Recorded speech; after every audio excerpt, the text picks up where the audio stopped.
Hello, so welcome to my channel again. Like to run through you several things that happened and what I did to the P-51 750mm Mustang by Volantex RC.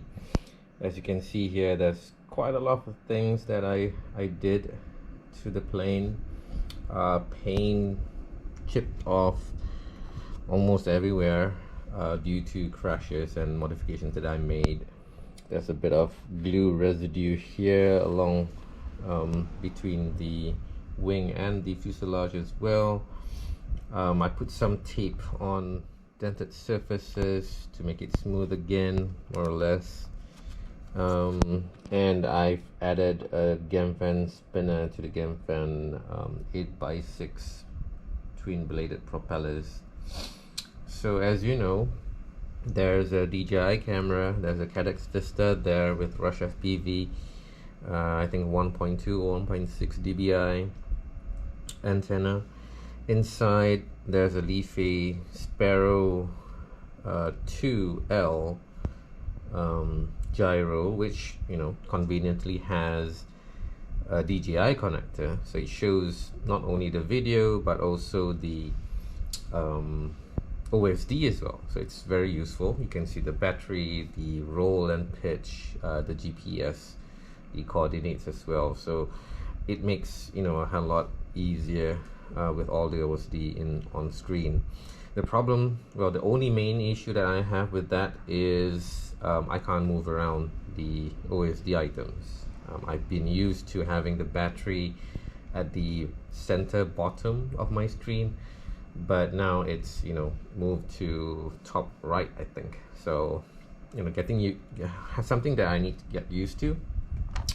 Of course, I do have the Crossfire attached. It's inside. It's a Nano Rx. It's not a Diversity, just a simple one that typically used on quads, attached to the Lefei inside, and then I've changed the wheels to rubber wheels, which is good, better than the plastic wheels that the stock has, and then added some TPU thingies that avoids the thing coming out from the servo horns. Also rubber tires on both sides, replaced the foam ones. The battery bay is kind of small, so it's limited to certain size of batteries. I do have an XT60 rather than the GST connectors, and then inside there is a 50 amp Hobby Skywalker ESC. It's a bit of an overkill, yep, but things, the 30 amp one is a bit too big, slightly bigger than 50 amp one. I don't know whether I can fit that, but that one fits snugly right at the bottom. I don't know whether you can see that. And then we have the 2826 motor. It's it's so powerful, 960 grams of thrust. The P factor on this one is crazy, so needs a bit of getting used to, a bit more rudder, probably max rudder during takeoff. But the good thing is, when we have the Lefei, which is basically inside here, the Lefei gyro has an auto takeoff. So basically, if it veers to the left too much, I'll just punch it and it automatically elevates and then just goes up. So that's a good thing from the gyro. You can see here, if you look closely, there's some glue residue. I don't know whether you can see, it's reflective paint. The glue residue is basically because the wing is supposed to be held by one screw, and then the back portion of the wing is basically held by this part. Now the first video, the first sort of remade in, it was so wobbly on level flight, so I thought it was the gyro or the servo horn or whatever it is. Now in the next flight video that I'll be showing you in shortly, is the wobble up and down is due to having the wing getting detached from the body, from the fuselage. So this is not strong enough for the speeds that we were running. So even though I've put on a screw, you can see it's indented inside because I was screwing so deep and so hard into it, it still couldn't actually hold the wing together onto the fuselage. So I put on some glue on both sides. The problem here is, one, well, it doesn't look too nice, but you know, paint can fix that. The other only issue that I have with this solution is basically now it's difficult for me to remove the wing to fix anything if, you know, the wires come off or whatever.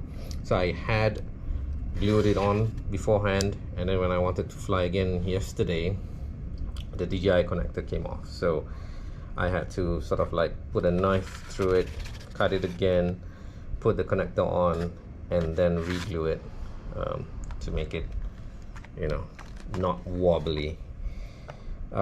One thing that you need to see, if let's say you're putting a bigger motor like I have, this wing can actually come off. Another part is the tail wings. It's held by 2 screws at the bottom. It did go wobbly, and I glued it again. You know, I'm not planning to take it off, so it's fine. And then I do have some weights, 2 50-cent coins, just to get the CG right. I need to put some proper tape, I think. That's the Immortal T for the Crossfire. It does not give any issues in terms of LQ or SSI or whatever it is. It's perfect, really. Long range, provided that the DJI camera can actually see after certain kilometers, and otherwise, yeah, that's the plane that I have, the P-51 750mm Mustang by Volantex RC. So let's have a look at the video. There's also a crash because it's running a very small battery. I do have this China Hobby line 650 3S 70C. It gives, I don't know, 2+ minutes. It's really too short. I can do like 2-3 passes and then I have to land. And then I'm also using this 750 120C Alien Model 1, slightly longer, about 3 minutes ish. It's slightly longer as well. I need to stuff it in. That's why I have this tape to enable me, you know, to actually tug it out from the body easily. I'll just show you how it goes. So 750, I'll put it the XD30 in, and then I do need to sort of shove it in, and then I'll close the cover. Now where's the cover? It's somewhere. Anyways, so that's how it goes. It's really full, and then to remove it, I'll just tug onto the tape and take it out. Now I am planning to actually enlarge the cavity, probably cutting around the seam there to make it larger. I might need to cut some of the foam inside to enable me to get, you know, a bigger battery in. I'm looking at a GMB 1100 mAh 3S. That would be the ideal size, I think, to get slightly longer flight time. Sorry. But you know, probably if I were to cut this, I do need to print some sort of a cover. I'm thinking probably a screw in, yeah, something like that to make it fit and actually stay in the fuselage. So yeah, let's go to the flight video and I'll show you what happened. Right, so this was the flight video from yesterday. Unfortunately, there's no audio since the DJI Vista cannot record audio. I think the viewing angle in the cockpit is nice enough. Probably I should have painted the cockpit dash black. That would be great. Plus, you know, having this silver color actually reflects sunlight. Sometimes I do get a bit of glare there, but you know, I'll do it later. So this is a flight where my buddy Said also took off with his Cessna. Um, and when I take off, you can see the P factor from the top, from the big motor is like crazy. I had to put a lot of probably maximum right rudder to tame that, but then again, you know, it's happening too fast.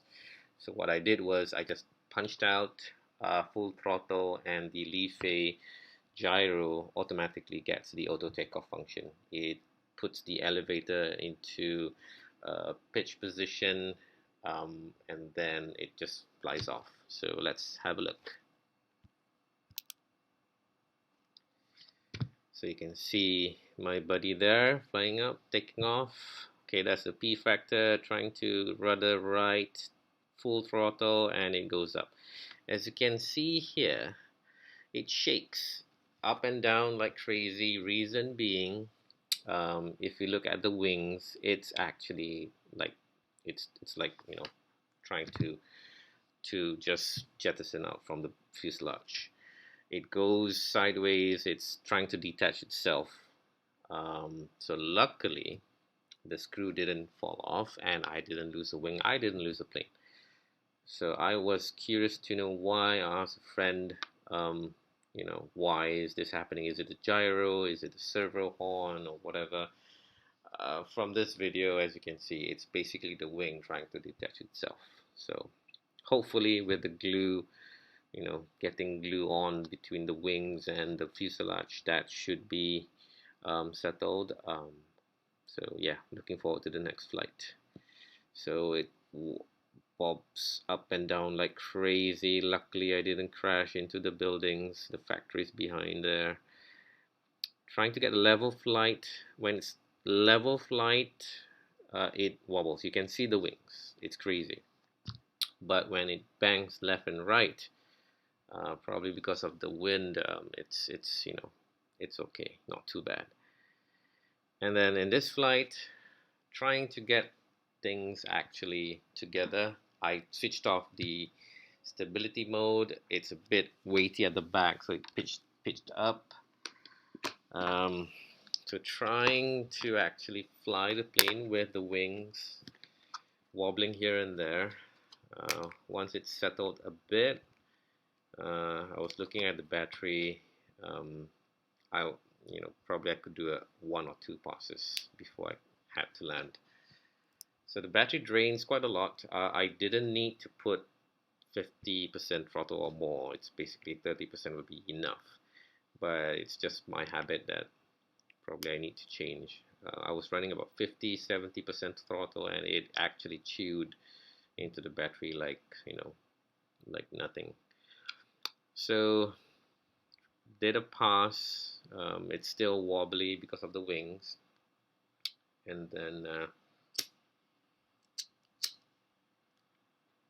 as you can see, when it bangs, it's fine. Okay, now trying to land, because battery is already almost out, but I was going a bit too hot. There's no flaps here, a bit too hot. Okay, should have just landed, but I decided that I probably could do another pass, another approach, which is ultimately my mistake. So trying to turn, make another approach, suddenly the motor stops. And there we go. Nosedive, managed to save it a bit rather than nosediving straight to the ground. Broke the fuselage on the left side a bit, which is, you know, repairable by glue. I didn't have anything else. One of the landing gear, the front landing gear came off, glued on again. The hatch for the battery also broke, still easily repairable. Scratches here and there. There was dirt in the fuselage, but otherwise, you know, it's fine. So yeah, did the gluing part, especially the wings, both the rear and the main wings to the fuselage, and hopefully tomorrow we'll have a nice flight out. So thank you for watching. Please do subscribe, give them likes, and yeah, thank you for watching.